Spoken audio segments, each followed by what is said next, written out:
Bagaimana Rasulullah SAW sampai memiliki istri 11? Kalau saya melihat dalam sejarah, semua istri Rasulullah SAW dinikahkan karena kemaslahatan. Ada alasannya sosial, ada alasannya budaya, ada alasan macam-macam.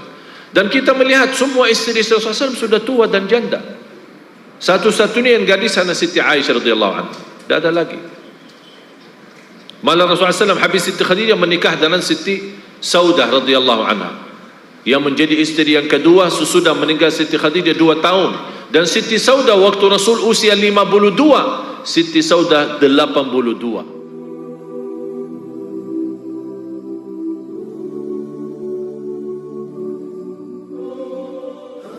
Sebenarnya persoalan nikah itu di luar jodoh ada taufik Allah Subhanahu wa taala. Tidak semua bisa mempunyai istilahnya hidup bahagia, tapi di samping itu memiliki istri lebih daripada satu. Itu menurut saya orang yang bisa membina keluarganya semua, itu sesungguhnya itu taufik dari Allah Subhanahu wa taala. Jadi bukan semua orang sanggup, apalagi kebiasaan kita di Indonesia. Dan kita melihat seperti ini di Arab pun sekarang tidak hampir sama di Indonesia. Tidak semua bisa menerima kondisi itu. Dari zaman Rasul, tapi karena namanya Rasul, Allah berikan kemampuan bisa menjadi suami yang adil, kemudian jujur, dan bisa membina keluarga yang begitu banyak istrinya. Jadi tidak bisa kita jelaskan karena alasannya si orang ini menikahi lagi gara-gara masalah dalam rumah tangga, kemudian terjadi korban menceraikan istri pertama, berarti kita memutuskan tak boleh orang nikah lagi. Saya tidak berani, ini karena urusan agama. Tapi yang jelas, yang bertanggung jawab dalam hal itu adalah suami, bukan istri yang pertama atau istri yang kedua.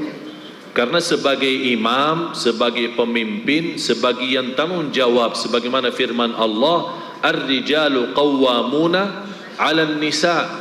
Kalau dia sudah menikahi lagi dan dia sudah memiliki istri yang sudah mencukupi segala kebutuhannya, segala keperluannya, tapi dia mengambil resiko nikah lagi, kemudian menjadi masalah-masalah, tak bisa kita salahin A atau B selain suami, karena dia sendiri yang mengambil arah, yang mengambil risikonya sendiri, dan dia akan bertanggung jawab.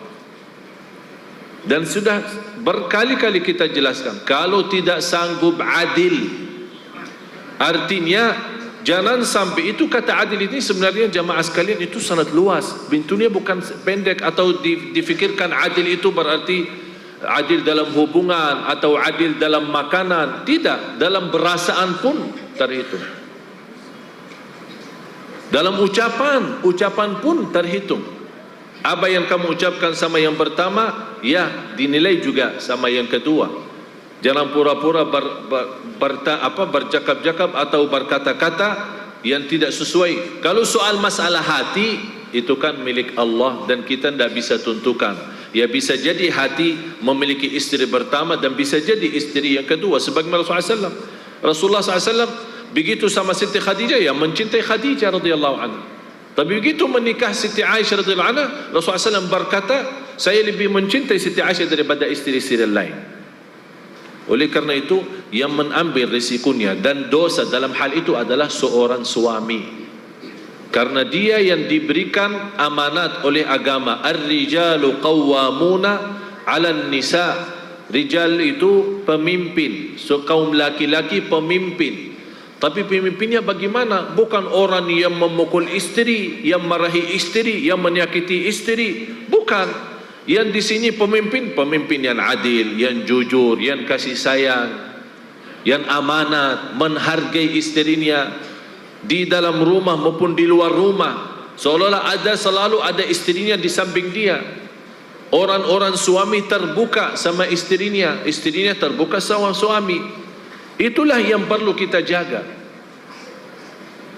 Dan setahu saya, setiap rumah yang benar-benar sakinah, mawaddah, rahmah dan dimendirikan dalam agama sesuai apa yang ditentukan oleh Allah dan Rasulnya, tidak akan bisa jadi masalah soal poligami atau nikah lagi. Tidak akan bisa menjadi masalah.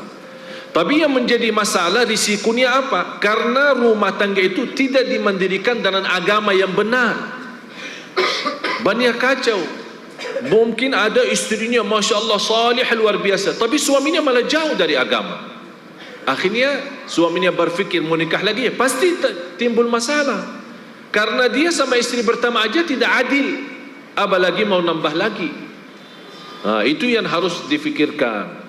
Kita di sini bukan masalah. Memang Islam membolehkan seorang lelaki punya 4, tapi sebelum memfikirkan punya 4, syaratannya sangat sulit dan syaratannya banyak.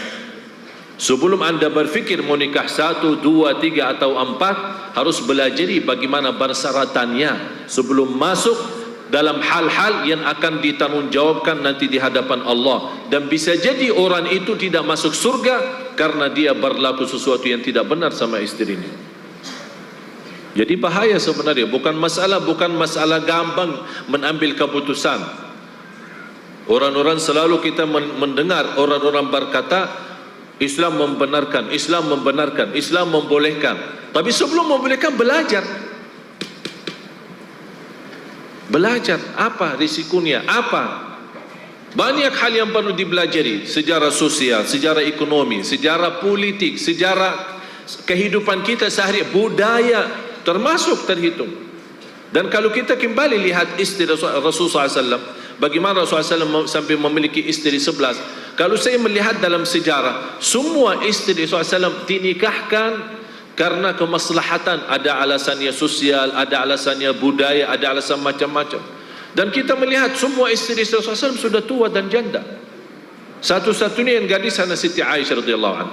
Tidak ada lagi. Malah Rasulullah SAW habis Siti Khadijah menikah dengan Siti Saudah radhiyallahu anha, yang menjadi istri yang kedua sesudah meninggal Siti Khadijah 2 tahun.